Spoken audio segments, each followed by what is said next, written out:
biggest concern is this wind chill that seems to be really making its presence known. It's one thing to be cold, it's another thing to be slapped in the face with cold, and that's definitely what we've been getting. Oh yeah, if you thought New Year's Day morning last year was cold, Dane, I did. This is probably going to be the coldest air we've dealt with in almost 20 years for the entire Midwest. The time is 6:19. As you are beginning your Tuesday, all is quiet and calm right now in St. Joseph. No travel issues this morning, but we will be dealing with some bitter cold air moving in as we go throughout the day today. Wind chill warnings are in effect for most of the KQ2 viewing area in northwest Missouri, while wind chill advisories will take effect for St. Joseph, Buchanan County, Platte County, Atchison, and Donovan counties in northeast Kansas, beginning at 6 o'clock tonight, lasting through noon tomorrow because of the bitter cold air that will be moving in over the next 24 hours. We're waking up this morning to the single digits, to the teens across northwest Missouri and northeast Kansas. A light west wind right now at 5 to 10 miles per hour is already making the wind chills feel like near 0 degrees out there. And I hate to be the bearer of bad news, it's going to get colder, everyone, as temperatures will be dropping throughout the day thanks to a second cold front that will be pushing through. That's going to make it another windy day for us, and we could even see a few snow flurries as we go into the morning, into the early afternoon.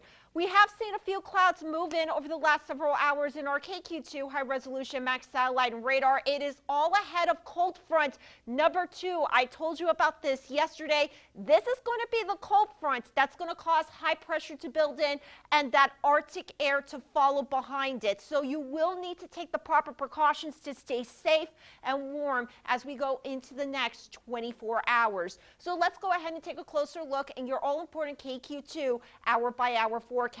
Once the cold front pushes through, the northwest winds are going to kick in. We're going to see a few clouds, maybe a few snow flurries heading into the early afternoon. Those winds are going to continue to pick up, gusting at 30 miles per hour as that frigid air moves in.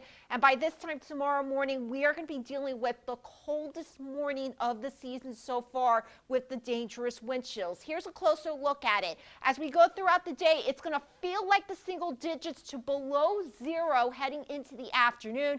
By tonight, those wind chills are going to continue to plummet, and by 5 o'clock tomorrow morning, it's going to feel like anywhere from 15 upwards to 30 degrees below 0. So with these wind chills, you will need to try to stay warm as you go throughout tonight into Wednesday morning, because frostbite and hypothermia in these conditions could kick in less than 30 minutes if you do not wear the multiple layers. Also, drink plenty of liquids and keep a little body cream with you to help with that dry skin. This is the rules of the 3 L's that I always mention about, and you will need to follow these 3 L's as you go throughout the next 24 hours, so keep it tuned to KQ2.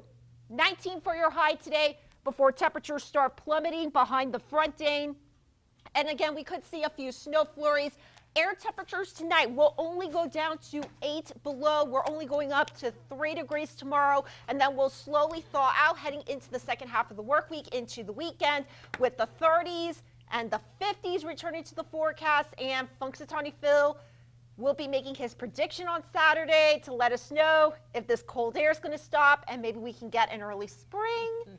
I think everyone will like that after what we're about to go through, Dave. Oh, for sure. I definitely could not agree with you anymore. Thanks, Vanessa.